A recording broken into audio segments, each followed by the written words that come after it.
Good morning, नमस्कार। मैं अमित सिंह, आप देख रहे हैं देश का number 1 news channel Republic Bharat. अगले आधे घंटे लगातार 30 सेकंड के भीतर देश और दुनिया की तमाम बड़ी खबरें आपको विस्तार से समझाएंगे। लेकिन अभी की बड़ी खबर और पहली खबर बताएंगे आपको मेरी सहयोगी प्रियंका। धन्यवाद अमित। नमस्कार, मैं हूं आपके साथ प्रियंका शर्मा। बुलेटिन की शुरुआत करते हैं बड़ी और आज की खास खबर के साथ। देखिए, आज छोटी दीपावली का पर्व है और ऐसे में इस बार अयोध्या में दीपोत्सव का एक अलग ही दिव्य और भव्य नजारा देखने को मिलेगा। 17 लाख दियों का एक बड़ा रिकॉर्ड बनने जा रहा है। क्या है पूरी खबर, 30 सेकंड की रिपोर्ट में दिखाते हैं। दीपोत्सव के लिए राम की नगरी सजकर तैयार है। रंग बिरंगी रोशनी में नहाई अयोध्या नगरी स्वर्ग से सुंदर लग रही है। आज छोटी दीपावली पर अयोध्या में इस बार छठा दीपोत्सव का आयोजन किया जा रहा है। राम की नगरी लाखों दिए से जगमग होगी। अयोध्या का दीपोत्सव इस बार खास है क्योंकि अब की बार राम की नगरी में प्रधानमंत्री नरेंद्र मोदी भी मौजूद रहेंगे और पूरी दुनिया की नजर राम की नगरी पर ही होगी। इस दौरान यूपी के मुख्यमंत्री योगी आदित्यनाथ भी मौजूद रहेंगे। और आज दीपोत्सव पर अयोध्या में प्रधानमंत्री नरेंद्र मोदी शिरकत करने वाले हैं। कई कार्यक्रमों में शामिल होंगे और आज अयोध्या 17 लाख दियों से जगमगाने वाली है। 30 सेकंड के भीतर पूरी खबर तफसील से देखिए। दीपोत्सव में शामिल होने के लिए पीएम मोदी आज अयोध्या पहुंचेंगे।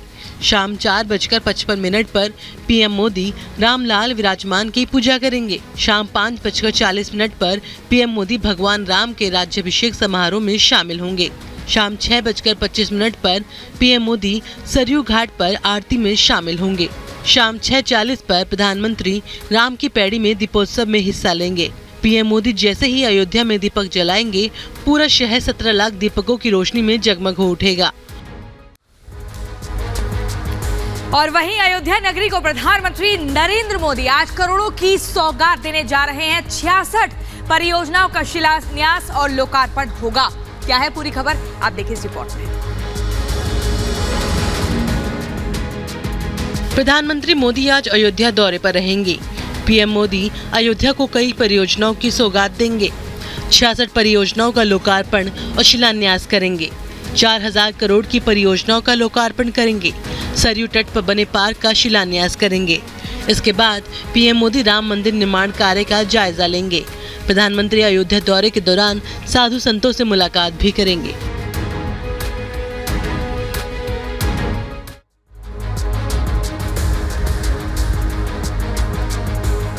और आज अयोध्या सजाई जा रही है। प्रधानमंत्री नरेंद्र मोदी कई बड़े कार्यक्रमों में शिरकत करने वाले हैं और सबसे बड़ी बात यह है कि आज रिकॉर्ड कायम होगा। 17 लाख दियों से अयोध्या जगमगाएगी।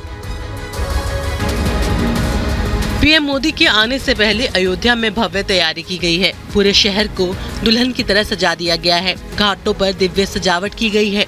भगवान राम के परिवार के सदस्य के नाम पर अलग अलग 15 द्वार बनाए गए हैं, जिनमें उनकी स्मृति और जीवन की झलक दिखाई गई है। इसके अलावा 10 और खास द्वार बने हैं, जिनमें रामायण के खूबसूरत इतिहास को जीवंत किया गया है। दीपोत्सव में इस बार भगवान राम की नगरी 17 लाख दीपक से रोशन होगी।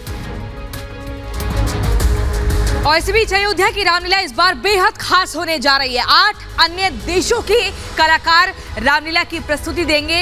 योगी सरकार ने इस बार विदेशी कलाकारों को भी मंच दिया है। क्या है पूरी खबर, इस रिपोर्ट में देखिए। दीपोत्सव से पहले अयोध्या की रामलीला को भी बेहद खास बनाया गया है। इस बार रामलीला में रूस के कलाकार हिस्सा ले रहे हैं। रूस से आई 12 कलाकारों की टीम दीपोत्सव मंच पर रामलीला का मंचन कर रही है। इसके अलावा Sri Lanka, Indonesia, Malaysia, Thailand, Fiji, Nepal, Trinidad और टोबैगो के कलाकार भी रामलीला में हिस्सा ले रहे हैं। अयोध्या का दीपोत्सव हर साल अपने अलग रंग बिखेर रहा है और दुनिया में अपनी अलग पहचान बना रहा है। और आज अयोध्या जगमगाएगी, लेकिन बड़ी बात यह है कि कलाकारों का एक बहुत बड़ा जमावड़ा लड़ने वाला है। कई बड़ी योजनाओं का ऐलान प्रधानमंत्री नरेंद्र मोदी करेंगे। 30 सेकंड के भीतर आपको पूरी खबर बताते हैं। अयोध्या में राम की लीला दिखाने आए रूसी कलाकारों ने सीता स्वयंवर और राम सीता विवाह प्रसंग का मंचन किया। अयोध्या की रामलीला देश में ही नहीं विदेशों में भी प्रसिद्ध है। रूसी भारतीय मैत्री संघ दिशा में पद्मश्री गेनादी पेचनिकोव मेमोरियल रामलीला अयोध्या के दीपोत्सव मंच पर होगी। 12 कलाकारों की टीम यहाँ मंचन कर रही है। रूस में 1960 से रामलीला काफी बड़े स्तर पर की जा रही है। रूस की रामलीला वहाँ के रंगमंच के कलाकारों के लिए आस्था का केंद्र है।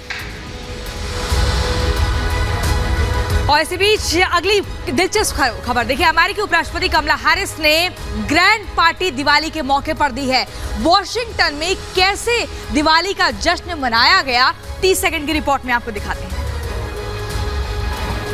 अमेरिकी उपराष्ट्रपति कमला हैरिस ने सरकारी आवास पर दिवाली पार्टी का आयोजन किया। वॉशिंगटन में मौजूद आवास पर मिट्टी दिए रोशन हुए तो हर और सनातन संस्कृति की खुशबू बिखर गई। इस पार्टी में 100 भारतीय और अमेरिकी मेहमान भारतीय वेशभूषा में शामिल हुए। मेहमानों और बच्चों के साथ कमला हैरिस ने फुलझड़ी चलाई। इस दौरान मेहमान बिल्कुल हमारी आपकी तरह एक दूसरे की फुलझड़ी से दूसरी फुलझड़ी जलाते नजर आए।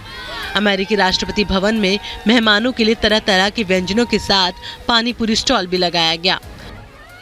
और अगली बड़ी खबर इसरो की है। इसरो ने बड़ा इतिहास रचा है। सबसे हैवी रॉकेट को उन्होंने ऑर्बिट में लॉन्च किया है। कैसी ये लॉन्चिंग हुई, 30 सेकंड के भीतर पूरी खबर देखिए। भारतीय अंतरिक्ष अनुसंधान संगठन इसरो ने इतिहास रच दिया। इसरो ने देर रात श्रीहरिकोटा स्थित सतीश धवन अंतरिक्ष केंद्र से अपने अब तक के सबसे भारी लिफ्ट रॉकेट LVM-3M2 को प्रक्षेपित कर दिया है।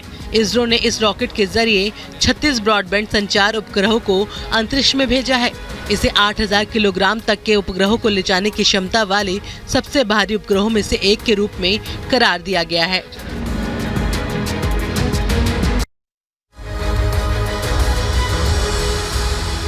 और इसी बीच अगली बड़ी खबर, केंद्रीय मंत्री नारायण राणे ने दावा किया है कि उद्धव गुट के 4 विधायक बीजेपी में शामिल होना चाहते हैं। आखिर इतना बड़ा दावा किस आधार पर किया गया, 30 सेकंड की रिपोर्ट में जल्दी से दिखाते हैं।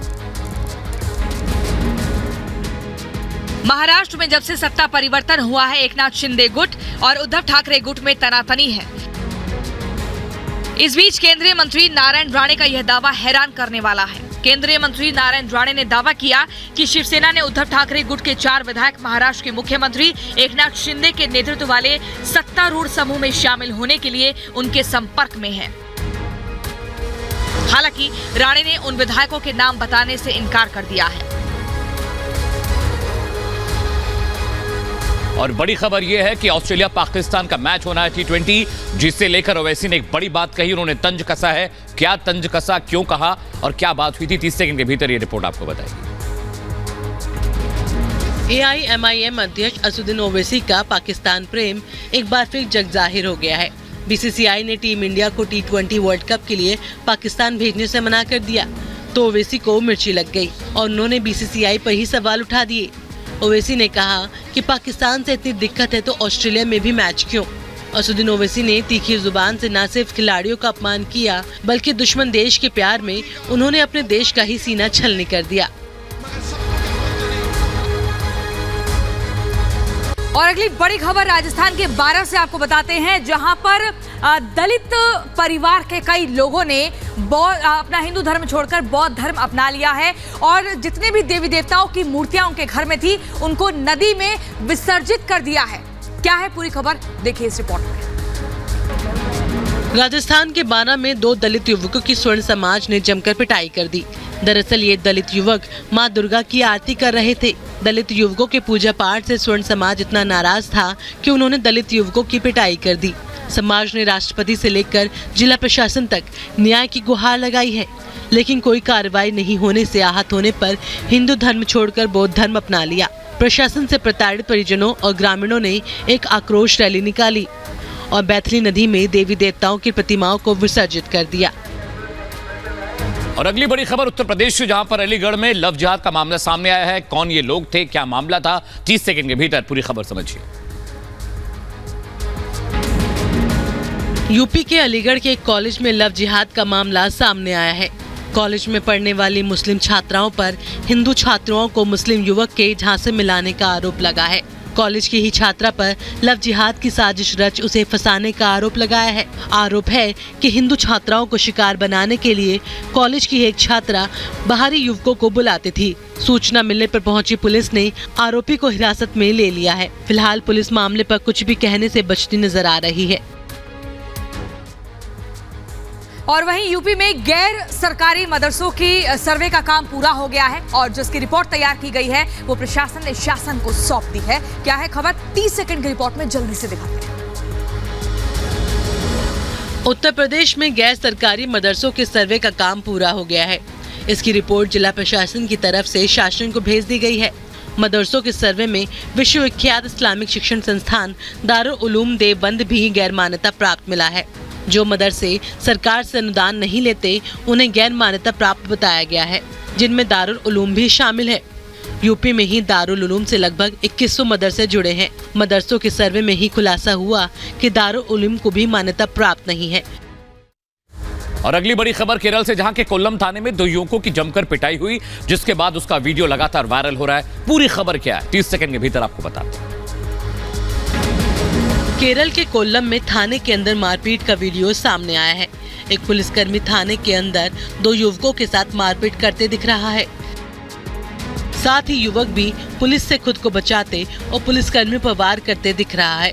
सीसीटीवी फुटेज से पूरा मामले का खुलासा हुआ। दरअसल सेना के एक जवान और उसके भाई ने केरल पुलिस पर आरोप लगाए हैं कि पुलिस ने उनको पुलिस स्टेशन में बुरी तरह पीटा था। ये घटना 25 अगस्त की बताई जा रही है। और अगली खबर झारखंड से, जहां पर एक बार फिर से इंसानियत शर्मसार हुई है। दरअसल ये खबर झारखंड के चाईबासा से है, जहां एक सॉफ्टवेयर इंजीनियर लड़की के साथ गैंगरेप की घिनौनी वारदात को अंजाम दिया गया है। क्या है पूरी खबर, 30 सेकंड की रिपोर्ट में देखिए।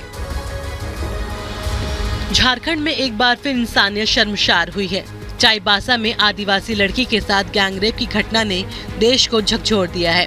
पुलिस के मुताबिक वारदात 20 अक्टूबर की शाम अंजाम दी गई, जब पीड़ित सॉफ्टवेयर इंजीनियर लड़की चाईबासा के अपने दोस्त के साथ स्कूटी से घूमने के लिए टेकरा हाथू हवाई पट्टी गई थी, जहां 8 से 10 युवकों ने उसके दोस्त को डरा धमका कर भगा दिया। इसके बाद दूर सुनसान झाड़ियों में ले जाकर लड़की से गैंगरेप किया गया। झारखंड के चाईबासा में जो गैंगरेप हुआ महिला के साथ, उसे लेकर एसआईटी गठित कर दी गई है। अब एसआईटी उस पूरे मामले की तफसील से जांच करेगी। 30 सेकंड के भीतर पूरी खबर दिखाते हैं। चाईबासा गैंगरेप मामले में फिलहाल पुलिस एक भी गिरफ्तारी नहीं कर पाई है। वारदात के 3 दिन बीत जाने के बाद भी पुलिस के हाथ खाली है। हालांकि 10 अज्ञात लोगों के खिलाफ केस दर्ज किया गया है। झारखंड की सोरेन सरकार ने चाईबासा गैंगरेप की जांच के लिए एसआईटी का गठन कर दिया है। पुलिस का कहना है कि दोषी छोड़े नहीं जाएंगे, कड़ी से कड़ी सजा दिलाई जाएगी। वहीं अब मामले को लेकर झारखंड की राजनीति गर्म हो गई है। विपक्षी पार्टी बीजेपी सत्तारूढ़ झारखंड मुक्ति मोर्चा की गठबंधन सरकार पर हमलावर है। और वहीं अगली खबर, चीन की सत्ता में तीसरी बार शी जिनपिंग के राष्ट्रपति बनने का रास्ता लगभग तय हो गया है और शी जिनपिंग भी तैयार हैं अब ताजपोशी के लिए। आखिर क्या कुछ दांवपेच लगाए, जल्दी से 30 सेकंड की रिपोर्ट में दिखाते हैं। चीन की सत्ता पर जिनपिंग की तीसरी ताजपोशी लगभग तय हो गई है। चीनी कम्युनिस्ट पार्टी कांग्रेस ने जिनपिंग की तीसरी बार राष्ट्रपति बनने का रास्ता साफ कर दिया है। चीन में पहले किसी भी व्यक्ति को 2 कार्यकाल तक चीन का राष्ट्रपति रहने का नियम था, लेकिन सीपीसी की बैठक में संविधान संशोधन पर मुहर लगा दी गई, जिससे जिनपिंग का तीसरी बार राष्ट्रपति बनने का रास्ता साफ हो गया है। वहीं जिनपिंग का तीसरी बार चीन की सत्ता पर काबिज होना लगभग तय होते ही ताइवान से लेकर अमेरिका तक चिंता बढ़ना तय है। और सीपीसी की बैठक में इस बात पर मुहर लग गई कि शी जिनपिंग तीसरी मर्तबा अब राष्ट्राध्यक्ष बनने जा रहे हैं। लेकिन जरूरी यह भी था कि क्या काम किया और क्या काम करेंगे। सीपीसी की बैठक में तफसील से उन्होंने अपने फ्यूचर प्लान के बारे में बताया। 30 सेकंड के भीतर यह खबर आपको दिखाते हैं। बीजिंग में आयोजित नेशनल कांग्रेस के आखिरी दिन जिनपिंग ने पार्टी नेताओं को संबोधित किया, सभी से मेहनत और संघर्ष जारी करने का आह्वान किया। जिनपिंग के संबोधन के बाद बैठक खत्म हो गई। इस बैठक में जिनपिंग चीन के सबसे ताकतवर नेता के तौर पर उभरे हैं। बैठक में जिनपिंग ने पार्टी नेताओं के सामने अपने 2 कार्यकाल का लेखा जोखा दिया था, जिसमें उन्होंने खुद को पश्चिम के आक्रामक नेता के तौर पर स्थापित करने की कोशिश की और चीन को दुनिया की सबसे तेजी से बढ़ती शक्ति के तौर पर पेश किया। बीजिंग में हुई सीपीसी की बैठक में शी जिनपिंग की तानाशाही की तस्वीरें सामने आई हैं, जिसके बाद दुनिया भर में कई तरह के सवाल खड़े हो रहे हैं। आखिर क्या कुछ है पूरा मामला, जल्दी से 30 सेकंड की रिपोर्ट में दिखाते हैं। ये तस्वीरें चीन में जिनपिंग की तीसरी बार ताजपोशी का रास्ता साफ होने से चंद मिनट पहले की है। इन तस्वीरों में 2 सुरक्षाकर्मी एक बुजुर्ग व्यक्ति को जबरन बाहर निकालते दिख रहे हैं। जिस व्यक्ति को बाहर निकाला गया वो है चीन के पूर्व राष्ट्रपति हुन जिनताओ। उन्हें पार्टी की बैठक से क्यों निकाला ये साफ नहीं, लेकिन दुनिया इसे भविष्य में चीन में होने वाली तानाशाही का संकेत मान रही है। और अगली खबर पाकिस्तान से है, जहां के पेशावर कस्बे में यूनिवर्सिटी में डांस और गाना हुआ और जिसके बाद वहां के सिंगर को नोटिस भेजा गया है। ये सिंगर कौन है और क्या बवाल हुआ है, 30 सेकंड के भीतर ये खबर आपको समझाएगी। पाकिस्तान के एक मेडिकल कॉलेज में डांस के कार्यक्रम के बाद बवाल मच गया। डांस इवेंट का वीडियो सोशल मीडिया पर वायरल होने के बाद पेशावर के NCS यूनिवर्सिटी सिस्टम को नोटिस जारी कर दिया है। विश्वविद्यालय ने इस घटना को अनैतिक करार दिया और NCS निदेशक से जवाब मांगा है। ये डांस विश्वविद्यालय के परिसर में आयोजित 3 दिवसीय हुनर मेले के आखिरी दिन का है। वीडियो में एक लड़की को मंच पर गाते और नाचते हुए दिखाया गया है। KMU ने निजी विश्वविद्यालय को कारण बताओ नोटिस जारी कर जवाब मांगा है। यूक्रेन के साथ लगातार जंग के बीच रूस ने अपने मित्र देशों के साथ यानी कि तजाकिस्तान के साथ साझा युद्धाभ्यास किया और लगातार इस तरह का साझा युद्धाभ्यास बढ़ता जा रहा है। क्या है पूरी खबर, 30 सेकंड की रिपोर्ट में देखिए। रूसी सेना ने अपने मित्र देशों के साथ साझा युद्धाभ्यास बढ़ा दिया है। ये तस्वीरें तजाकिस्तान की है, जहां फ्रंटियर 2022 नाम से युद्धाभ्यास हो रहा है। रूसी सेना ने बेलारूस में भी अपने सैनिक तैनात कर दिए हैं। रूस और बेलारूस ज्वाइंट फोर्स बना रहे हैं ताकि यूक्रेन पर एक और छोर से मोर्चाबंदी की जा सके। रूस की ओर से हवाई हमले तेज हो गए हैं। अटैक हेलीकॉप्टर्स और मिसाइलों से यूक्रेनी ठिकानों को निशाना बनाया जा रहा है। और रूस यूक्रेन के जंग के मैदान से एक और बड़ी खबर है। बड़ी खबर यह है कि अब रशिया यूक्रेनियन आर्मी को घेरना शुरू कर चुका है। मिसाइलें पहुंच चुकी हैं, ड्रोन पहुंच चुके हैं। ये जंग अब और मुखर हो रही है। 30 सेकंड के भीतर तफसील से पूरी खबर समझिए। पुतिन ने यूक्रेन को घेरने का पूरा प्लान बना लिया है। यूक्रेन पर आसमान से मिसाइलों की बारिश हो रही है तो कई इलाकों को अंधकार में डुबा दिया गया है। कीव समेत कई इलाकों में कई घंटे बिजली गुल रहने लगी है। बताया जा रहा है कि ट्रैफिक लाइट्स भी बंद रखी जा रही है ताकि बिजली बचाई जा सके। सीमा पर नए सैनिकों की तैनाती हो रही है और समुद्र में भी रूस ने अपनी ताकत को बढ़ा दिया है। माना जा रहा है कि पुतिन ने यूक्रेन के पलटवार से निपटने के लिए नई रणनीति बना ली है। यूक्रेन पर रूसी हमले लगातार बढ़ते जा रहे हैं। मिसाइलों, हेलीकॉप्टर से ये हमले हो रहे हैं। यूक्रेन की कई इमारतों को जमींदोज भी किया जा चुका है। कई ठिकानों पर लगातार हमले हुए, बमबारी हुई। क्या है पूरी खबर, जल्दी से 30 सेकंड की रिपोर्ट में दिखा दें। रूस की ओर से हवाई हमले और तेज हो गए हैं। हेलीकॉप्टर्स और मिसाइलों से यूक्रेनी ठिकानों को निशाना बनाया जा रहा है।